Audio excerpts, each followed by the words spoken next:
Hello, lovers of history. Today we travel deep into the heart of the South Pacific, to an island once feared by sailors and explorers alike, a place once known to the world as the Cannibal Isles. Stay till the end and see how one kingdom's hunger for power became a hunger for human flesh. This is the story of Fiji's cannibal kings. Centuries ago, long before white sails appeared on the horizon, Fiji was a world of warriors and tribes, each ruled by powerful chiefs called Ratu. Their word was law, their power absolute, and their enemies? They didn't just die, they were devoured.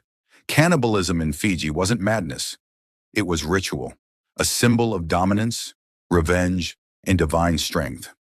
To eat your foe was to absorb his mana, his life force.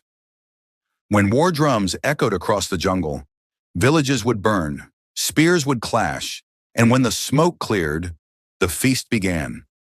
Captured warriors were taken to the Burkalu, the temple of the gods.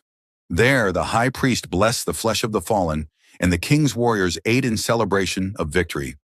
Wooden forks, carved from sacred trees, were used only by chiefs and priests, for to touch human flesh with one's hands was a privilege reserved for gods. The bodies were roasted over open fires, the scent rising through the night air, a haunting mix of victory and horror. But among all the rulers of Fiji's dark past, one name echoes louder than the rest: Ratu Seru Epinisa Kakobau, the feared King Thakombau. He was a man of pride, power, and blood. It is said that Thakombau personally led raids, and that his enemies were cooked in earth ovens, their remains displayed to warn all who opposed him.